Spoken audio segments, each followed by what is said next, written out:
Oh là Oh là là là. là là là là, là on est sur une Mais petite laissez-moi réunion faire du mon lundi matin.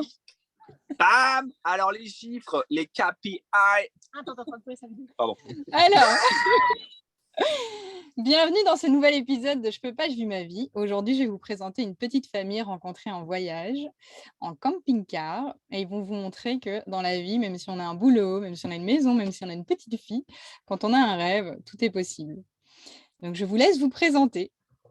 Allez-y. Ah, le stress, c'est sorti comme ça. Ah bah tu commences. Hein. Eh bien, du coup, moi, je m'appelle Claire. J'ai 36 ans. Je suis mariée avec Benoît depuis maintenant 3 ans. 3 ans. Nous avons une petite Valentine qui elle a 2 ans. Et nous sommes sur la route maintenant depuis mi-octobre. C'est un projet qu'on a initié dans nos têtes depuis très longtemps.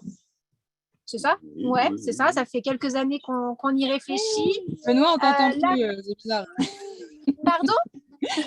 Benoît, on l'entend plus, il est figé là depuis qu'on enregistre. Non, mais par contre, Benoît, c'est quand tu mets une pièce dans le monnayeur, après c'est parti. Non, je respecte la hiérarchie, la hiérarchie familiale, c'est toi qui parles. Je veux pas de problème. Du coup, ouais, on a initié un peu, ça fait des années qu'on rêve de ce projet-là. Donc, si vous entendez derrière, c'est Valentine qui fait sa vie.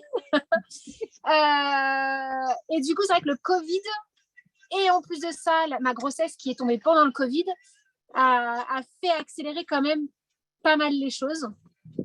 Parce qu'on s'était donné comme objectif de partir en septembre 2023. Là, je me projette, on était en 2020. Même avant 2020, on avait comme objectif 2023. Je suis tombée enceinte pendant le Covid. Valentine est arrivée entourée de gens avec un masque. Et du coup, je me revois en septembre 2021 dire à Benoît, septembre 2023, c'est pas possible, c'est trop long. C'est trop long. Et là où à la base, on avait un projet de tour du monde, donc c'est-à-dire tour du monde en sac à dos avec les moyens de transport qu'on connaît tous, c'est-à-dire avion et autres moyens de locomotion, et ben on a rajouté à ce tour du monde un tour d'Europe qui finalement fait partie du monde aussi, mais là cette fois-ci le tour d'Europe en camping-car. Je vais continuer. Je devais me présenter. Vas-y. Bonjour, bienvenue sur le podcast de Claire Gresto. Alors je me présente et je ne fais pas parler des autres. Alors moi c'est Benoît, l'élève et esclave de Claire qui est à mes côtés. Marié depuis 7 ans. C'est ça? Non, ensemble depuis 7 ans. Ensemble depuis 7 ans, vous voyez, j'ai un peu de mal. 36 ans, j'ai fêté mes 36 ans en voyage, le 8 décembre. Professionnellement, on avait à peu près le même métier, on était comme dans le secteur du commerce, dans différents secteurs d'activité. Alors, c'est vrai que sur ma partie personnelle, le voyage, ça a toujours été un peu mon kiff. Il s'est avéré qu'il s'est amplifié quand j'ai rencontré Claire. Et puis, un jour... Alors, souvent, on a tendance à nous dire c'est le Covid qui a fait que... Non, nous, on a pété un boulard bien avant. Je pense que ça a été un cumul de tout qui a fait que on s'est projeté alors d'abord sur un tour du monde. Et puis, bon an, mal an, toi, tu étais dans un salon. Moi, j'étais sur le périph' parisien depuis 2h30. Et tu m'as appelé en me disant, on se casse en tour d'Europe. Bon, les conditions météorologiques et de trafic parisien m'ont persuadé de nous barrer avant. Donc, on a fait le nécessaire, alors plus en camping-car. Voilà, après, sinon, oui, en termes de famille, Valentine, ça, on l'a déjà présenté. Sinon, je n'ai pas grand-chose à rajouter. Oui, et puis il faut dire, en fait, que, comme tu dis, on a toujours aimé le voyage. Et en fait, on a commencé par un petit rêve en se disant, parce qu'on a commencé un petit peu à voyager ensemble, et on a commencé à visiter les 7 merveilles du monde. Donc, on a fait Petra en Jordanie, on a fait le Machu Picchu au Pérou, on a fait le Corcovado au Brésil. Toi, de ton côté, tu avais fait Rome, le Colisée de Rome. Et du coup, en fait, on s'est dit, bah tiens, si on n'essayait pas de faire les 7 merveilles du monde. Et puis, en fait, en discutant, en se projetant, on se dit, bah, pourquoi on ne verrait pas plus grand? Et finalement, en regardant sur les blogs, sur les sites internet, sur Insta et choses comme ça, on se rend compte qu'il y a plein de gens qui font une année de césure, entre guillemets, pour partir en tour du monde. Donc, du coup, notre découverte des 7 merveilles s'est transformée en tour du monde. Ouais. C'est transformé en tour du monde qui, finalement, après, s'est transformé en tour du monde plus tour d'Europe, quoi. Mmh. Mais et comment on fait, en fait, parce que la plupart des réactions autour, c'est: «Mais comment vous allez faire avec, la maison, avec, le boulot, avec la petite?» Comment ça s'est Bah, enfin, comment ça s'est déroulé? en fait, déjà, je pense que les fondations d'une décision, si on se remet plus, nous, dans la partie, on va dire, sédentaire, c'est cette décision radicale. On l'entend radical quand on est sédentaire, on l'entend moins radical aujourd'hui, là, quand on se parle. Ça paraît énorme, c'est vrai, hein, ça paraît énorme quand nous, on regardait les réseaux sociaux, on regardait les blogs, les vlogs, Ouais. les podcasts, hein, les gens on écoutait, on se disait, waouh, mais construire, mais c'est des ouf, il faut tout, ils s'enlèvent tout, ils n'ont pas le chien, ils n'ont pas le crédit immobilier, ils vont se supprimer, tu sais, à la Matrix, ils vont se supprimer d'une société, tu vois. Et en fait, maintenant, ça fait 3-4 mois qu'on est dans le camping-car, c'est pas supprimé. Et on en a même grandi, tu vois. Et pourtant, on était dans des métiers à forte consonance à découverte sociale. C'est-à-dire, on allait voir en moyenne, j'en sais rien moi, on voyait une dizaine ou une quinzaine de personnes par jour. Donc au niveau social, on pouvait dire qu'on était comblé. Au niveau personnel, on pouvait se dire aussi qu'on était comblé. On avait tout ce que des gens pouvaient envier et on vivait très bien. Ce qui a fait l'élément déclencheur, c'est de se dire, est-ce qu'on est à la bonne place? Est-ce que, et c'est justement pour répondre à ta question, est-ce qu'on sort de notre zone de confort? Et est-ce que on continue à écouter l'aura sociétale ou l'aura des gens, tu vois, à dire bah faut rester comme ça, faut faire comme ci. Mais vous êtes fous de faire ça. Étonnamment, on n'a jamais eu le mais vous êtes fous. On a eu le mais vous êtes courageux. Mais courageux, c'est un peu vous êtes fous. Tu vois, c'est pas du courage. C'est un élément qui fait est-ce que dans la case où je suis, ça me correspond ou ça correspond aux autres? Et il s'avère que, alors ça, par contre, c'est une décision de chacun. Hein. Un rêve, ça peut être de voyager. Un rêve, ça peut être, j'en sais rien, moi, d'avoir une maison. Un rêve, ça peut être d'avoir un refuge pour chien, n'importe quoi. Mais l'intérêt, c'est de arriver à réaliser son rêve. Mais c'est difficile d'avoir une vraie réponse sur ta question parce que bah, elle emmène un problème. C'est que si on a un rêve et qu'on écoute trop à côté, pas forcément les gens, hein, les médias, les réseaux sociaux, en fait, on est noyé. Avant, on n'avait pas ça. Avant, c'était plus difficile de voyager, mais il y avait moins de contraintes sociétales. Parce qu'en fait, il y avait moins de. Si tu lisais pas les magazines, tu n'étais pas trop emmerdé par Facebook, tout ça. Sauf que là, tous les jours, on t'assène des images de il faut faire comme ça, comme ça, voilà, des idées préconçues, en fait. Comme ça. Donc tout le temps, c'est un matraquage. Voilà le modèle à suivre. Donc à un moment, tu prends le commutateur et hop, tu mets sur 0. Puis tu dis, bah, allez, tout. Je vire, c'est pas je vire, tu vois, même là encore je le fais, c'est je fais ce que j'ai envie de faire. Et j'arrête d'avoir peur. C'est un peu comme le jour où tout le monde croyait que la Terre était plate et il y en a un seul qui a dit la Terre sera ronde. Et il y est allé, il y est allé dans l'optique de tomber un moment. Il n'est pas tombé, il a fait le tour. Et ben là, c'est pareil. On a eu la crainte, on a eu l'inconfort. Ah oui, on n'a plus de maison. C'est sûr qu'on n'a plus nos 120 mètres carrés, on n'a plus ceci, on n'a plus cela. Mais c'est pas pour autant qu'on est malheureux et qu'on est dans la rue. Et puis le fait d'avoir eu, parce que c'est vrai qu'il y en a qui disent qu'on a de la chance. Alors moi, je n'estime pas que ce soit une chance. Enfin, c'est de la chance, on se l'est donné, des choses comme ça. Là où je les rejoins peut-être les gens, c'est de dire on a eu le courage de le faire. Parce que c'est vrai, il faut être courageux de se dire bah, je plaque toute ma vie professionnelle et personnelle qui est quand même confortable pour aller dans l'inconnu. c'est courageux, mais comme on était tous les deux à avoir ce même rêve, on l'a fait ensemble. Jamais je me serais vue le faire toute seule. Le faire toute seule, ça aurait été un truc infaisable. C'était trop un saut dans l'inconnu. Là, on est à deux, on a la même vision, on a la même envie. On a quelqu'un à qui se raccrocher. S'il y a des coups de mou, parce qu'il ne faut pas se leurrer. Des coups de mou, on en a. Il y a des moments, notre confort nous manque, notre petit quotidien nous manque, quelque chose comme ça. Mais on est deux, entre guillemets, dans les bons moments comme dans les mauvais moments, quoi. Et avant de vous, en fait, vous avez quitté votre métier, vous n'avez pas fait une pause carrière comme certains. On a quitté nos métiers, ouais.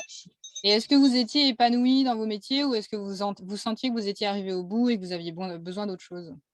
Ah bah oui, moi j'ai toujours dit que j'adore le commerce. J'adore le commerce, mais comme tous les métiers, il a changé. On est dans une situation où faut tout de suite. Tout s'est ubérisé et amazonisé, je ne sais pas comment on peut dire, mais à 8 heures, on pose une question, à 8 heures moins de quart, il faut la réponse, tu vois. Il faut la réponse avant la question. Et le rapport de commerce a complètement changé. Et puis le rapport de relation humaine, en fait. Relation humaine, c'est n'importe quoi. Les gens vont, enfin, on est tous victimes en fait d'un système qui est, et pourtant je suis pas anticapitaliste, je suis pas tout ça. Quand je parle d'un système, c'est un système global, social, travail, tout ça. On est complètement fou. C'est tous les ans, on tape l'épaule en disant c'est bien, maintenant c'est plus à truc à 2 chiffres. Donc tu te dis, bah attends, si je fais un peu un prévisionnel, il va y avoir un problème à un moment. C'est que ça, c'est tout le temps. À 8h05, on te pose une question, à 8h06, tu réponds pas, tac, il y a un problème. C'est tout ça qu'a fait, et en plus de ça, c'est qu'on a eu sûrement eu une fin parce qu'au Covid, les gens, c'est bon, ils sont devenus complètement fous. Donc, on est devenu complètement fous. Donc, au final, un cancer était, souvent ce que je disais dans mon métier, un cancer est devenu moins important qu'un évier, une cuisine. Tu vois la différence? Donc, à un moment, on a dit stop, là, c'est bon, on va se recentrer et on va aller voir un peu et ça devrait être, au lieu de remettre le service militaire, il faudrait mettre le service voyage. C'est-à-dire aller voir ailleurs, puis se rendre compte que, parce que le voyage, c'est aussi une utilité publique et sociale, tu vois. C'est aussi d'aller souffler, oui, d'aller avoir une vision différente aussi. Oui, ça permet aussi de rencontrer des gens comme nous, on a pu se rencontrer. Mais nous, on a aimé notre métier. Oui, moi, j'adore mon métier. Oui, on a aimé notre métier, mais... Je croyais que tu voulais dire qu'on a aimé notre rencontre. Mais on a aimé aussi votre Non, j'ai aimé mon métier. Oui, moi aussi, Soraya, qu'est-ce que tu fais dans mon podcast là? Non, mais on a aimé notre métier, mais on a aimé aussi rencontrer. L'avantage du voyage, c'est que tu as envie de rencontrer les gens. Tu te mets en mode on, ouverture d'esprit, tu vas vers les gens.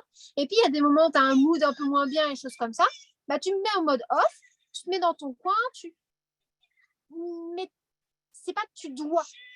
C'est tu fais en fonction de ce que tu as envie, en fait. Oui, mais parce que comme tu le disais, toi, tu as un caractère un peu plus introverti par moment et ça t'empêche pas d'avoir des moments à toi. Exactement. Mais du coup, tu fais pas en fonction des gens, tu fais en fonction, toi, de ce que tu as besoin, en fait. Et dans le monde du travail, dans la vie de tous les jours, on fait beaucoup plus en fonction de ce qu'on attend de nous, que de ce qu'on a réellement envie. Si on faisait réellement ce qu'on avait envie, je suis pas sûre que moi, je me serais levée pendant 4 ans, tous les jours à 6h du matin pour partir au boulot à 7h et revenir tous les soirs à 20h, quoi. Enfin, j'ai beau aimer mon métier, il y a un moment, t'aimes ton métier, mais ça a des limites, quoi. Ça raccroche ta première question, en fait. Mais justement, alors, est-ce que ce voyage, vous l'avez aussi entamé pour apprendre à mieux vous connaître, à savoir ce que vous voulez réellement faire dans la vie? Parce que c'est... Ah non, parce que sinon, tu te raccroches à un rétro-planning. Donc, tu as une vision, en fait, d'avant. Alors, c'est très compliqué, hein, parce que tu vas aller toujours vers l'inconfort. Tu vois, toi, tu le connais très bien. Vous le connaissez. C'est-à-dire là, on est en train de se parler. C'est sûr que quelqu'un qui lit le podcast comme nous, on a pu lire, sortie d'entreprise, tu sais que tu vas te taper 3 heures d'embouteillage sur le périph' parisien, ce qu'on a connu. Tu lis un podcast, tu dis, oh, ils ont une vie de fou. C'est pas possible. Non, Tu es toujours dans une zone d'inconfort. Là, hier, on était dans une zone industrielle. Aujourd'hui, on est chez un mec qu'on ne connaît même pas. Il a enfermé le portail en plein milieu de la Roumanie. Bon, c'est sûr qu'on aurait préféré rester là où on était avec notre petit portail. Il y a des moments où tu as envie d'avoir ton confort. Et c'est pas si simple que ça. Voilà, il y a aussi. Mais il faut surtout, ce qu'il faut arriver à s'enlever, en fait, c'est ce côté planification. Ce qui est très compliqué parce que nous, on est encore dans. Mais il faut enlever ça. Quand on rencontre des gros voyageurs, et je crois qu'on les a rencontrés ensemble, certains. Christian et Anita. C'est un pro total. Et c'est là où tu tu chantes quelque chose, tu chantes ta vie d'avant et tu t'évites en fait les problématiques d'avant. Tu laisses place à l'impro. Après, tu as d'autres problématiques aussi. Enfin, faut pas croire que d'être en voyage tout le temps, c'est tout beau, tout rose. C'est des galères. On vit dans un camping-car qui est pas plus grand qu'une boîte à chaussures. On vit à 3 H24 avec une enfant de 2 ans. Donc, les parents qui ont vécu pendant Covid la gestion des enfants H24 savent ce que c'est. Donc, c'est pas beau tous les roses et puis tous les jours. Et puis surtout quand il pleut, pour le coup, t'es vraiment enfermé. Mais il y a d'autres moments qui sont sympas. Et puis pour revenir sur ta question, que j'ai un petit peu oublié quand même, mais c'est mais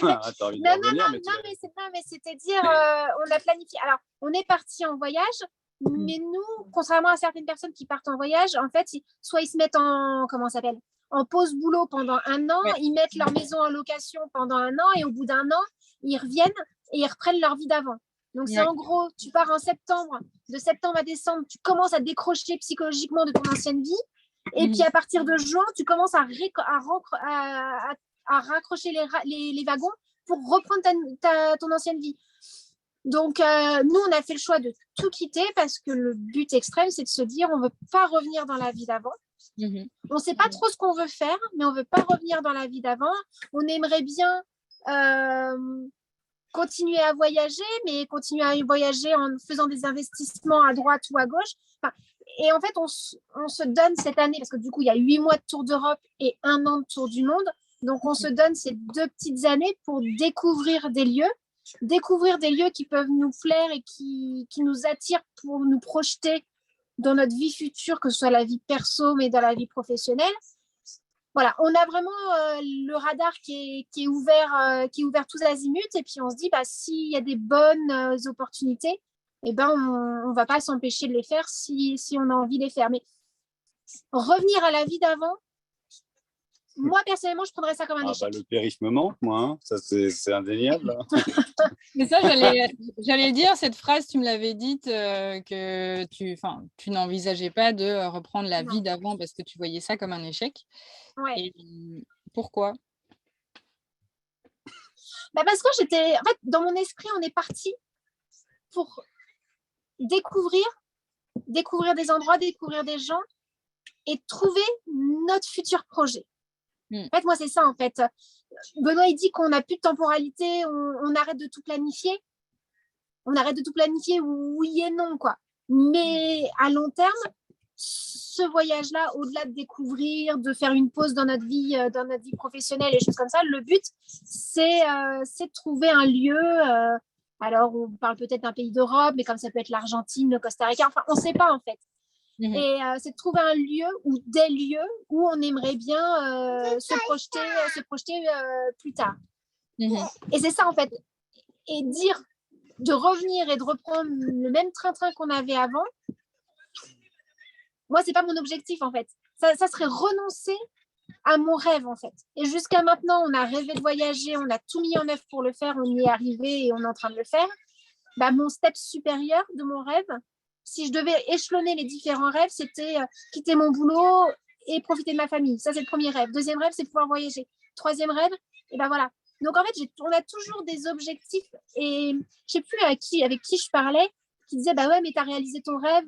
C'est quoi après, une fois qu'on a... Le but d'un rêve, c'est aussi...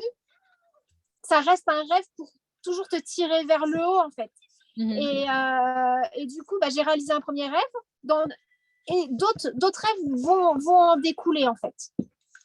Et revenir effectivement en France, Ouais, ça sera un échec. Alors, je dis pas que c'est pas bien la France, C'est hein, quand je dis même. pas que c'est pas bien. Mais retrouver la vie qu'on avait avant, c'est pas ce dont je rêve. Après, il y a des gens qui ont des rêves qui les réalisent jamais et peut-être que je suis partie de ces gens-là. Mais en tout cas, on va se donner les moyens pour réaliser nos rêves. Mhm. Mais ça, j'avais écrit un post là-dessus. C'était, c'est plutôt comme des objectifs en fait. Et une fois que tu as atteint l'objectif, bah, tu penses au suivant. Mais est-ce que c'est pas une course effrénée justement de se dire tiens, j'aimerais bien faire ça, ça, ça, ça, ça. Mais Ah non. Non, c'est quelque chose que tu retrouves au travail, c'est quelque chose qui t'anime. ouais, Sinon, tu meurs en fait. Comme- Enfin, tu meurs socialement, tu meurs déjà rien que toi, tu meurs en fait. Mhm. Si t'es, ne pas avoir d'objectif, c'est métro, boulot, dodo et avoir la même tâche tous les jours. Exactement. Là, ouais, tu meurs psychologiquement. Et il y a plein de gens, quand je te dis tu meurs psychologiquement, nous, c'est comme ça qu'on le voit. tu donnes pas un sens à ce que tu fais. Et le fait d'avoir un step, en fait, c'est vous êtes des gros sportifs, c'est comme dans le sport. Mhm. Avoir une Tu ligne te donnes toujours un objectif. Le sport, tu n'atteins jamais l'excellence dans le sport. Tu la touches, mais elle a diverses façons d'être abordée, l'excellence. Et la vie, c'est ça, tu as des objectifs. Donc nous, l'objectif, c'est on a un step one, c'est on est dans le camping-car en plein milieu de la Roumanie, dans une usine industrielle. Step 2, c'est vendre le camping-car, prendre des sacs à dos et aller faire le tour du monde. Step 3, j'en sais rien, peut-être racheter un camping-car parce qu'on n'a pas tout vu. Toujours se donner un objectif. Mais après, dans la vie de tous les jours, ça peut être un objectif. Mais c'est pareil comme dans le boulot. En fait, dans le boulot, tu as des tâches. Alors, en fait, le mot objectif, mais tu peux lui donner plein de noms. En fait, tu peux lui donner le mot objectif, tu peux lui donner la to-do list, tu peux lui donner les tâches, tu peux lui donner tout ça. Mais c'est des choses que tu as à faire et tu passes pas à la suivante tant que tu n'as pas fini, en fait. Donc, tu appelles ça comme tu veux. Tu appelles ça un rêve, tu appelles ça des objectifs, tu parles ça d'une tâche. Mais au final, tu fais les choses une après les autres et puis tu as pour objectif de les atteindre. C'est pas forcément parce que c'est général. Ça peut être ce matin, je me réveille, je fais 5 km. Le lendemain, je fais 7 km. La semaine suivante, j'en fais 10. Ça, c'est un objectif. Mais si quelqu'un se réveille. C'est beau ce que tu dis parce que justement, moi j'ai déjà eu des réflexions comme quoi j'étais une éternelle insatisfaite parce qu'à chaque fois je trouvais quelque chose à faire. Tout le monde le sait. Hein. On t'a côtoyé 2 jours, tout le monde le sait. Voilà. Se voir. Non, je rigole. Mais comme tu dis, si tu n'as pas d'objectif, si tu n'as rien à avoir envie de faire, comme tu dis, tu n'es pas envie. Tu meurs. Bah non, tu n'as pas envie. Donc il faut. Tu as déjà vu, toi, un sportif Alors attends, je fais 10 secondes au 100 mètres. Allez, demain, je fais 11 secondes 6. Et après-demain, je fais 12 secondes 5. Non, mais ça n'existe pas. Il faut se donner un objectif. En plus, l'objectif d'après doit être encore plus phénoménal que l'objectif d'avant. Dans le commerce, on dit qu'il faut des objectifs atteignables et réalisables, sinon tu perds le commercial. Voilà, il te faut des objectifs atteignables et réalisables. Et pour revenir sur vos boulots, comment ça s'est passé pour les quitter? Est-ce que ça a été simple, compliqué? C'est oui, bonjour. Non, mais c'est vrai qu'on est les exacts opposés. En fait, moi, j'ai une société d'une bienveillance extrême. Et, c'est un podcast, hein, ça va en ligne. Oui, mais moi, j'ai pas honte. Et j'ai la chance, toi, oui. Sans citer le nom de la société parce que c'est pas le but, mais j'ai eu la chance d'être dans une société d'une bienveillance extrême.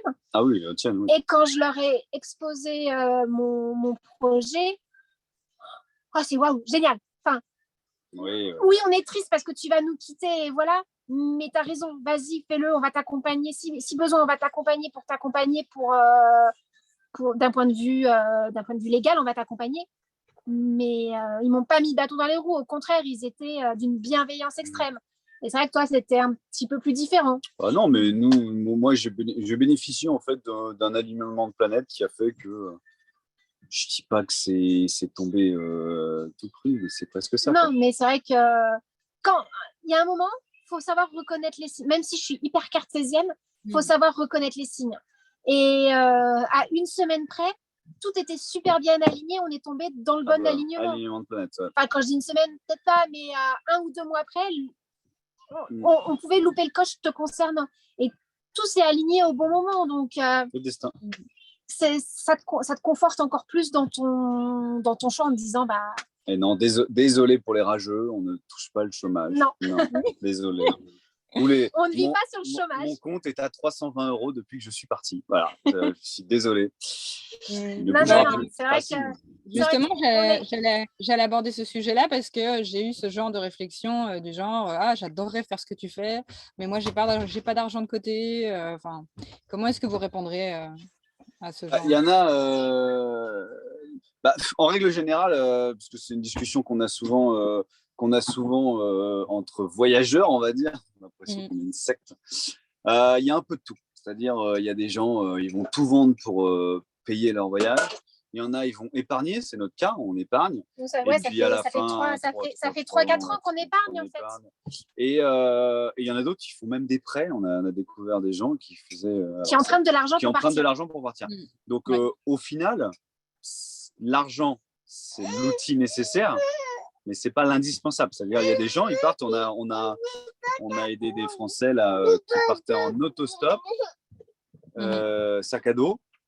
Ils sont partis avec un budget. Bon, je tairai le budget parce que ça ne regarde que. Mais ils se l'est 3 fois moins que nous.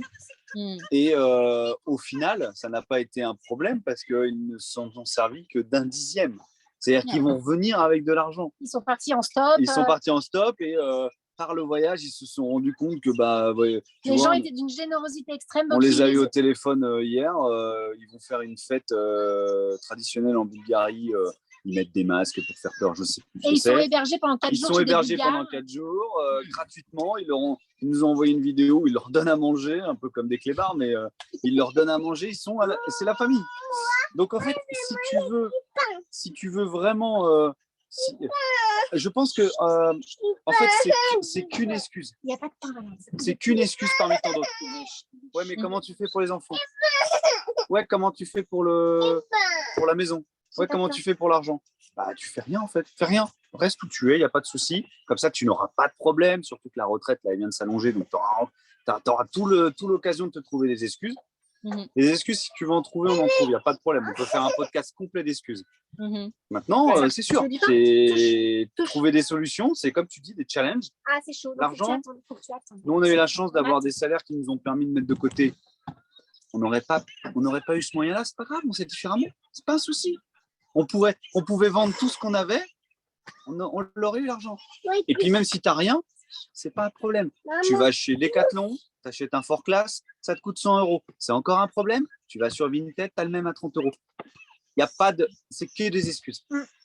C'est que des excuses. On a rencontré des gens. Eux là, les autostoppeurs, c'est exactement. Tiens, les gens avec qui on a fait Noël, Christian et Anita, ils ont 90 € par jour de budget. Ouais. Nous, on en a 50. Les autostoppeurs, ils ont 1 €. 1 € par jour. Et leur but, c'est d'avoir 0. Et ils y arrivent. Tu vois, ils y arrivent mieux que nous. Donc, des excuses, tu vas en trouver. Mais je vais présenter Christian et Anita aussi parce que c'est un couple très sympa. Mais c'est ce que j'ai tendance à dire en fait que c'est pas une question d'argent, c'est pas une question d'enfant, c'est souvent une question de priorité. Exactement. Oui, de priorité et d'envie. Et d'envie, si tu as réellement envie de partir, tu le fais. C'est comme les gens qui sont dans leur boulot et qui se plaignent à longueur de journée. Il y a un moment donné, je ne sais pas comment c'est en Belgique, mais nous, en France, il y a un taux de chômage qui est astronomique. Des boulots, tu peux en trouver à l'appel. Ouais. Donc, si réellement ton métier ne te plaît pas, pars. Si tu pars pas, arrête de te plaindre par contre. Assume.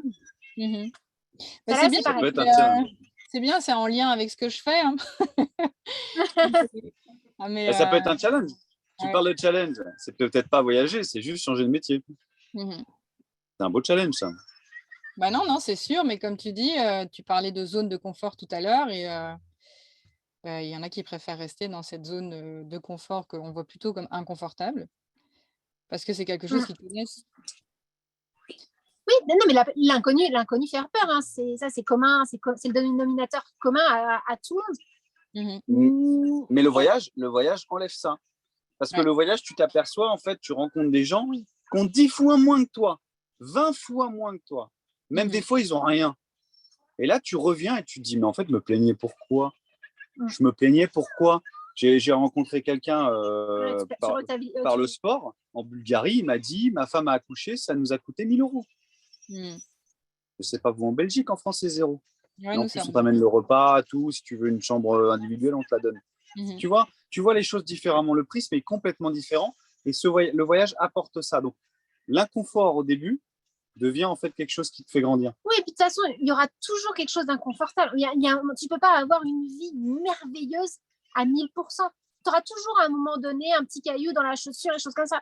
Mais soit tu t'en accommodes et tu te tais, ou alors si tu t'en accommodes pas, et ben, tu enlèves ta chaussure, tu enlèves le caillou, tu changes de chaussure, ou voilà quoi.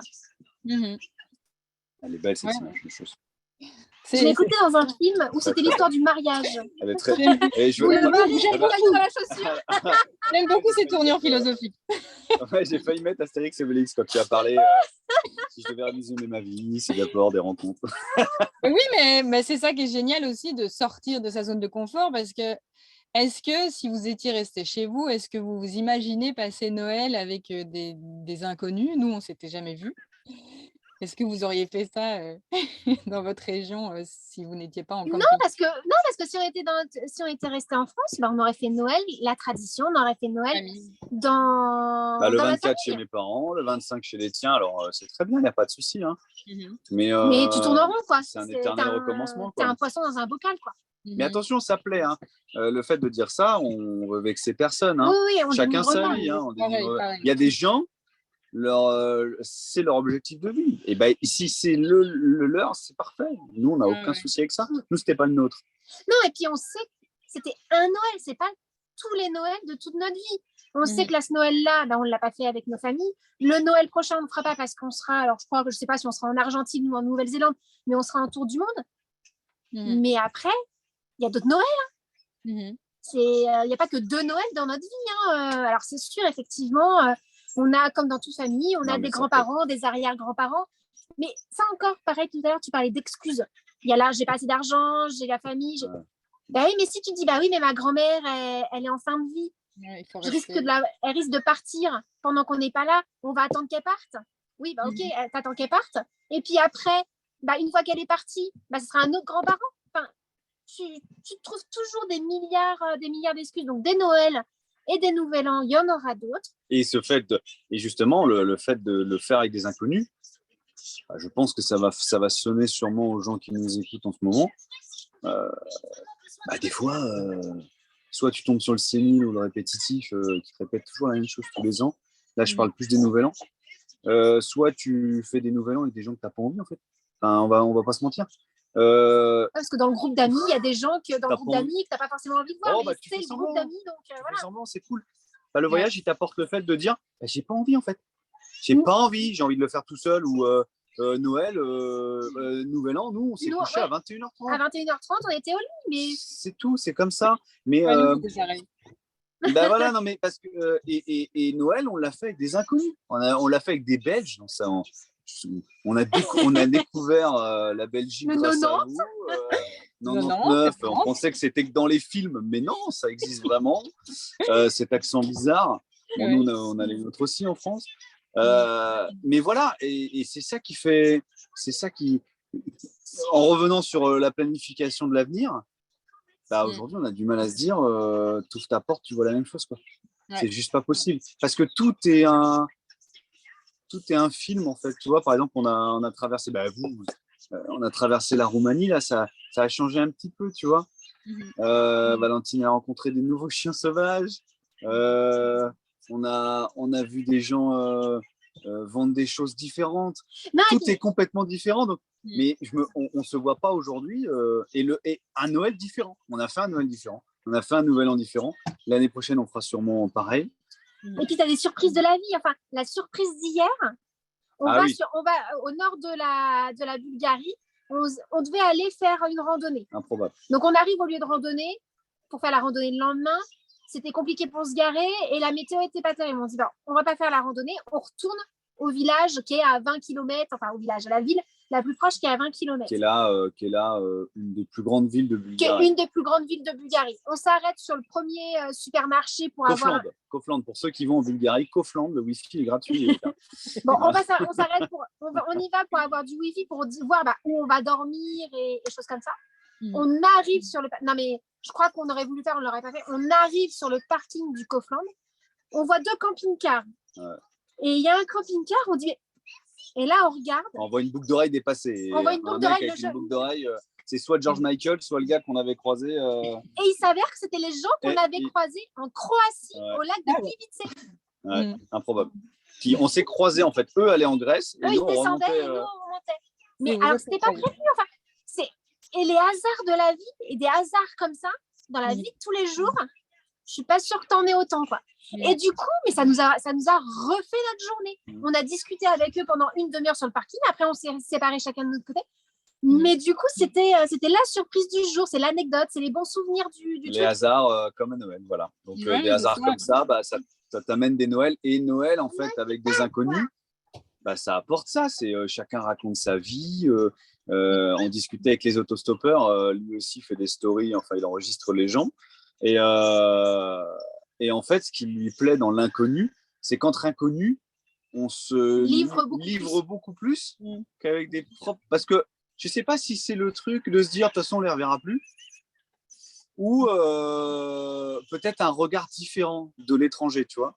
Ouais. C'est l'analyse par un étranger. Ouais, et puis tu te dis que cet étranger, il vit quand même la même chose que toi. Donc, il a une ouverture d'esprit qui est la même que toi. Donc, du coup, une ouverture d'esprit qui est plus importante que ta mère, ton grand-père, ton frère ou ton meilleur ami. Et du coup, on se livre effectivement beaucoup plus parce qu'effectivement, il n'y a pas cette barrière où de toute façon, dans 2 jours, on ne le reverra plus, donc on s'en fout, qu'il nous juge. Et de toute façon, on se dit qu'il a le même état d'esprit que nous, donc forcément, il ne nous jugera pas, en fait. Ça fait des Noëls fabuleux. Oui, c'est ça. Enfin, moi, je me remémore cette rencontre sur la place où on a fait notre lâcher de lanterne. On est rentré à 7 dans le camping-car. Et la soirée était top, quoi. On s'est fait un super audimatoire. On s'est fait goûter nos vins respectifs. Et comme tu dis, les conversations sont profondes, intéressantes. Et c'est pas quelque chose de répétitif sans critiquer ma famille que j'adore. Voilà. Non, mais même au-delà de ça, en fait. Nous, on est plus pendant le voyage, les gens qu'on rencontre, on est plus dans le partage. Et avec la famille ou les amis proches, il y a un jugement qui peut s'installer, une critique. Il n'y a pas cette impro. Tu vois ce que je veux dire? Tout se lie, en fait. Toute la discussion qu'on a se lie. On n'a pas cette impro. Les autostoppeurs, on s'est parlé 2 minutes. Je démarrais le camping-car, le mec vient vers moi. Salut, vous êtes des Français, bla bla bla. 2 minutes, on leur dit juste, les gars, si vous voulez qu'on vous aide pour la Bulgarie, il n'y a pas de souci, on vous fera passer la frontière. Et ça s'est arrêté là. On a passé 3 jours de folie avec eux. On devait rester qu'une nuit. 3 jours avec eux, on a visité des choses ensemble, on a passé des soirées de dingue. Un moment comme vous, en fait. Un moment comme on a fait. Christian, il est venu me voir, j'étais en train de laver mes toilettes. Et cette sortie de l'inconfort, en fait, ça t'amène des choses où tu n'as pas l'habitude d'avoir dans la vie de tous les jours, on va dire. Quand tu te réveilles, et c'est ça, en fait, le voyage. Cette ouverture d'esprit. Tu vas vers les autres alors que tu ne serais pas forcément allé... Non, parce que tu te dis, ça va être là, toujours la même chose. Enfin, ça va être chiant. Tu vois, autant on serait allé vers vous, mais autant Christian et Anita, ce n'est pas des gens qui sont de notre génération. Donc, naturellement, ce n'est pas des gens vers qui tu vas.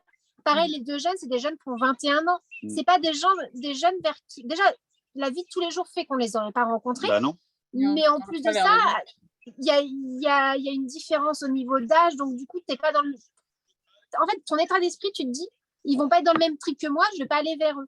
Pareil pour Anita et Christian, c'est des gens, c'est des retraités. Donc, naturellement, naturellement, dans la vie de tous les jours, tu vas vers des gens qui te ressemblent. Donc, quand tu ne les connais pas, la seule chose qui te fait dire qu'ils te ressemblent, c'est physiquement, ils ont l'air d'avoir le même âge que moi. Donc, je vais vers eux. Donc, et tu vois, les 2 jeunes là, qui marchaient de 21 ans, ça fait quoi depuis août ou septembre qu'ils sont partis. Et les meilleures rencontres qu'ils ont faites, c'est avec des gens plus âgés qu'eux. Quand je dis plus âgés, c'est des 40, 50 et plus. Au niveau des rencontres, pour rencontrer des jeunes de leur âge, c'est un mélange des gens, le voyage. Eh ben, ils ont fait peu de rencontres. Donc, c'est effectivement, et puis finalement, ça te tire vers le haut aussi, parce que de rencontrer des personnes plus âgées ou même des gens plus jeunes, bah, ça te donne des visions de vie différentes qui sont différentes de la tienne du trentenaire. Et donc, maintenant, la suite, alors, vous avez prévu donc de parcourir l'Europe avec le camping-car. Ouais. Et ensuite, on revient, donc du coup, là, le but, c'est de rejoindre les pays scandinaves pour un retour en France au mois de juillet. Profiter un peu de nos familles pendant 2-3 mois dans le camping-car, parce que du coup, pour le tour du monde, on n'est pas en camping-car, on a un sac à dos. Et on le vend en Belgique, les droits de circulation et autres sont en première vue faciles. Et le but après, c'est de partir effectivement en tour du monde courant octobre. Après, on ne sait pas. Tout va dépendre du prix des billets. Si on trouve des billets qui ne sont pas chers pour partir le 20 septembre, et ben on partira le 20 septembre. Mais voilà, au plus tard, fin octobre, il faut qu'on soit parti. Et si vous deviez donner un conseil à quelqu'un justement qui veut se lancer mais qui n'ose pas, qu'est-ce que vous lui direz? Alors, on n'a rien compris. Oui, on n'a rien compris, ça a bugué. Si vous voulez donner un conseil à quelqu'un qui veut se lancer mais qui n'ose pas. À ceux qui veulent se lancer et qui n'osent pas. C'est ça, tu penses? Ouais. Conseil. On a perdu Soraya. Ouais. Moi, je vous entends bien. Soraya, c'est bon. C'est bon, ouais. Ouais, donc ta question, c'est qu'est-ce qu'on peut dire à ceux qui veulent se lancer mais qui n'osent pas, c'est ça? C'est ça. C'est dur. En 2 mots, Claire. 2 mots, c'est dur. Eh ben, alors, je suis pas une cinéphile du tout, et pour le coup, vous allez vous foutre de ma gueule. Je l'ai jamais vu. Meghan Markle. Non, c'est le Père Noël est une ordure. Vas-y, fonce. Tu sais que t'as pas de chance. Non, c'est quoi? C'est comment? C'est vas-y, fonce. Tu sais que t'as aucune chance, mais sur un malentendu, ça peut marcher. C'est ça. Alors oui. C'est un peu ça le truc. Je suis même étonné que tu regardes ça. Mais je viens de le dire, j'ai jamais regardé Père Noël est une ordure. Comment tu connais? Parce que c'est une citation qui est connue. On fera un podcast sur le. Et c'est simple. On a rencontré beaucoup de monde. Et il s'avère qu'on a rencontré plus de monde que certains parce qu'il y a des gens, tu rencontres pour X raisons, tu rencontres plus ou moins de personnes. Allez, si on fait un sondage sur 10 personnes, 10 couples qu'on a rencontrés, toutes tranches d'âge confondues, tout secteur d'activité confondu, tout milieu social, tout statut social confondu, sur 10, il n'y en a pas un seul. Et là, il va falloir nous faire confiance, il n'y en a pas un seul qui regrette. Et les seuls qui regrettent, c'est ceux qui ont pris une année sabbatique et qui se disent comment je vais faire après? Qu'est-ce que je vais devoir faire? Parce que la solution, la mieux disant, on va dire, c'est souvent ce qu'on dit, parce qu'ils sont obligés, enfin, je ne sais pas comment ça se passe en Belgique, mais en France, c'est ça, au bout du deuxième refus, ils sont obligés de dire oui. C'est de se dire année sabbatique comme ça, tu t'accroches à ton confort, tu vois. Tu t'accroches à ton cercle de sécurité en disant au cas où. Et eux, par contre, regrettent une chose, c'est de retourner au boulot au deuxième mois. Ils regrettent effectivement d'avoir négocié l'année sabbatique et pas la fin de contrat, en fait. Et puis, sur 10, il n'y en a pas un, promis, sur 10, il n'y en a pas un qui nous ont dit c'est chiant, machin. Pas un seul. Et puis au-delà de ça, tu te lances dans le truc. Au bout d'un mois, tu vois que ça ne te convient pas. Bah, tu as eu le courage de te lancer. Et bien si au bout d'un mois, tu vois le courage que tu as eu, tu auras le même courage pour dire finalement non, ça ne me convient pas. Mais au moins, j'ai tenté, j'y suis pas arrivée, ça ne me convient pas. Je reviens en arrière. Et puis effectivement, comme dit Benoît, tu as toujours des soupapes de sécurité. Si tu as peur pour ta maison, tu la mets en location. Si tu as peur pour ton boulot, tu demandes une année de césure. T'es pas en Inde. Hein, c'est pas comme si tu te lançais et que tu sautais dans le vide sans élastique, en fait. Tu as toujours une porte de secours, en fait. On est dans des pays développés qui nous permettent, faut arrêter, hein, les gens qui me disent mais vous êtes courageux, machin, il n'y a pas de courage dans ce qu'on fait. Il y a des routiers à l'international qui font ça toutes les semaines, ils partent le lundi, ils reviennent le dimanche. Hein, donc, nous, c'est juste qu'on fait un blog et qu'on est super content de le faire. Donc, au moment, je veux dire, il n'y a pas de. Si on doit rester terre à terre, déjà certains vont aller qu'en Europe. c'est déjà bien. Je veux dire, c'est déjà exceptionnel de faire ça.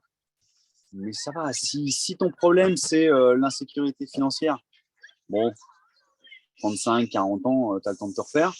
Et puis, tu pars pas avec zéro, quoi. Enfin, je veux dire, faut arrêter un moment. Enfin, et puis au-delà de ça, t'as aussi d'autres solutions. Partir une année, dire à ta société, par exemple, je fais une année de césure, est-ce que c'est possible? Il y a des gens aussi qui cumulent leurs vacances et qui partent l'équivalent de 5 semaines en été. Non, mais ça peut être. Mais là, tu cherches encore des choses à t'accrocher. Non, tu t'en vas. Enfin, je veux dire, voilà, tu chantes. Mais à ça, si vraiment tu chantes, tu chantes fort, t'as fait quoi? tu risques pas grand-chose. Faut arrêter un moment. Il y en a beaucoup qui te font passer ça pour des trucs. Arrête d'être c'est génial. Ta vie n'en dépend pas, quoi. Mais non, ta vie n'en dépend pas. Et le deuxième conseil qu'on peut donner, c'est arrête d'écouter les autres, quoi. Parce que sinon, bah, c'est sûr, hein, là. Tu fais plus rien. Enfin, tu fais plus rien qui te plaît. Tu vas dans le sud de la France et puis tu t'achètes un mobil-home pendant une semaine, 2000 €. Puis tu auras des voisins et puis tu auras le petit concours de tongs et de Saint-Denis. Il y a des gens que ça. Mais si c'est un challenge, ça, il n'y a aucun souci là-dessus. Mais à un moment, arrête de te plaindre, quoi. Si c'est ça ton rêve, tu le fais. Tu trouveras toujours des excuses. Arrête de trouver des excuses. Sors de l'inconfort. Arrête d'écouter les autres. Et puis tu risques, au final, tu risques pas. Enfin, je veux dire, tu risques rien. Tu es dans un pays civilisé, là. Non, et puis tu sors de ton confort en pensant que tu vas avoir de l'inconfort, mais tu te crées un nouveau confort, en fait. Nous, on n'a jamais été dans l'inconfort. Si tu peux t'embourber. Une maison ne s'embourbe pas à première vue. Ah oui, elle peut tomber, mais en plus de ça, tu te crées. Si on prend le problème à l'envers, en restant dans une situation dite lambda, tu peux te créer des inconforts. La situation sociale en France, tu commences ta vie, on te dit tu auras ta retraite à 58 ou 60 ans, maintenant tu es à 67. Tu as des moratoires qui se font. J'ai rien contre ça, il n'y a aucun souci. Mais en fait, qui est dans l'inconfort? Celui qui se dit bon, bah, moi je réalise ce que j'ai envie de faire, ou celui qui est derrière, qui reste dans un pseudo-confort, mais qui en fait a un inconfort parce que tu vas dans un boulot qui techniquement ne te plaît pas, parce que si tu lis le podcast, c'est que forcément tu as un problème. Si tu es en train de l'écouter, c'est que tu as choisi ce sujet-là, c'est qu'il y a il y a quelque chose qui te gêne. C'est orienté. Tu vois, sinon, tu aurais pris un podcast sur les jeux vidéo ou autre. Non, bon, tu as pris un podcast sur le changement de vie ou un sens à ta vie. Donc, c'est que forcément, tu t'es dit, j'ai un problème. C'est déjà une réussite. C'est déjà. Et derrière, tu vas te dire, OK, mon boulot, je coche quoi? J'aime ou j'aime pas, ou un peu. Bon, bah déjà, si tu commences déjà à te dire un peu ou j'aime pas, tu as déjà un souci. Et tu coches, tac, tac, tac. Au final, qui est dans l'inconfort? Les personnes qui sont en Roumanie à 3 degrés, il pleut des cordes, ou moi, ou demain matin, il va falloir que je reprenne le métro, que je me colle à des gens, j'en peux plus, et vendre des trucs que j'ai pas envie, quoi. Qui est dans l'inconfort? Peut-être pas nous, en fait. C'est pas mal pour clôturer. C'est une belle chute. Merci en tout cas pour ces bons conseils. Et si on a envie de vous suivre, on vous suit où? Comment? Sur Insta et sur Facebook. Comme vous voulez, l'un ou l'autre ou les deux. Facebook, parce que c'est moi qui m'occupe. Et moi, c'est Insta. C'est moi qui... Mais c'est les mêmes choses qu'il y a sur les deux. Hein. Non, il y a cette petite patte, ce petit assaisonnement sur Facebook que vous ne retrouverez pas sur Instagram. Je tiens à le dire. Donc non, voilà. les deux. Gresto TDM. Gresto TDM. TDM. Ok, mais je le mettrai de toute façon dans le lien du podcast. Les gens peuvent nous écrire parce que nous, on a écrit à beaucoup de gens. Il ne faut pas hésiter aussi, hein, les influenceurs qui soient comme nous, des grands influenceurs en ayant 186 followers ou des plus petits en ayant 250 000. Il ne faut pas hésiter parce que les vrais influenceurs, même qu'ils soient grands ou petits, bah, vous répondent. Et nous, Claire, toi, tu as écrit à des gens qui sont suivis par des centaines de milliers de personnes. Ces gens-là répondent. Répondent pour donner des conseils. Il ne faut pas hésiter. Sinon, on peut aider, c'est avec grand plaisir. Super. Ben merci, je vais couper et je vous dis à bientôt peut-être en Champagne. À bientôt, Soraya. Avec plaisir, Soraya. Salut. Salut.